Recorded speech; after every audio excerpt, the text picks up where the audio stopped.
Hello everyone, my name is Robert Frazier, and today I'll be walking you through how sensitivity analysis can be used in capital budgeting.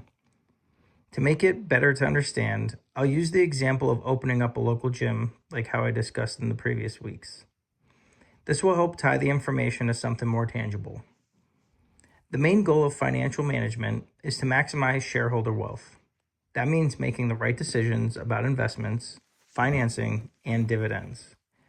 Capital budgeting, which we'll focus on today, is about evaluating projects to see if they create value.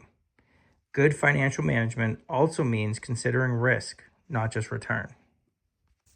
Sensitivity analysis is a tool we use to see how changes in key assumptions affect a project's outcome. For example, if membership sales for a gym are lower than expected, how does that reduce profitability? This tool helps us identify the variables that are the most critical and therefore the most risky.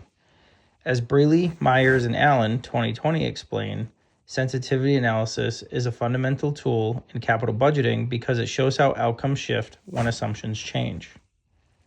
Some of the main quantitative factors we test in sensitivity analysis include membership revenue, monthly fees, operating costs like rent and payroll, and the discount rate of capital. By adjusting these numbers up or down, we can see how sensitive the project's NPV or IRR is to those assumptions. Ross, Westerfield, and Jeff, 2019, point out that since forecasts are uncertain, testing sensitivity of NPV and IRR to revenues, costs, and discount rates is critical to understanding project risk. Numbers don't tell the whole story, though. Qualitative factors also play a huge role. For a gym, management's ability to run operations efficiently is critical.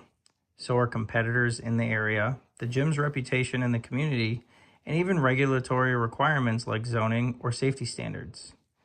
External shocks, such as an economic downturn or even another pandemic, would also impact the project. Here's a simple case example for a local gym.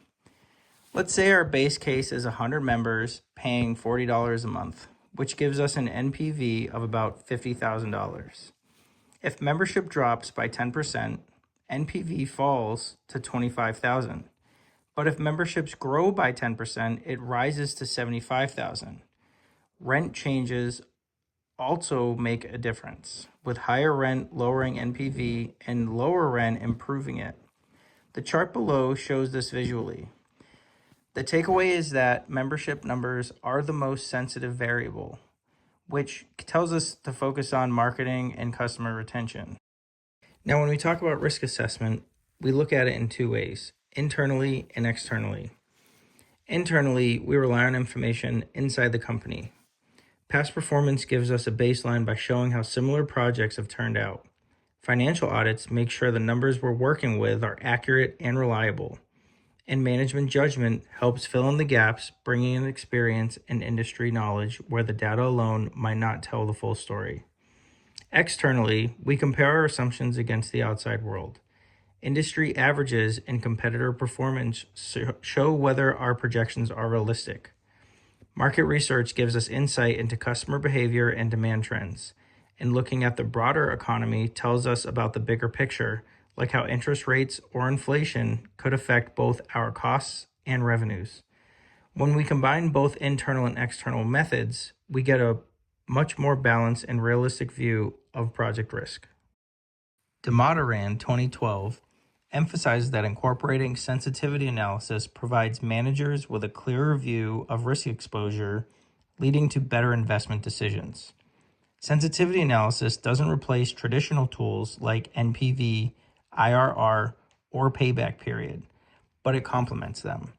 For example, two projects might both have positive NPVs, but sensitivity analysis can reveal that one project is much riskier than the other.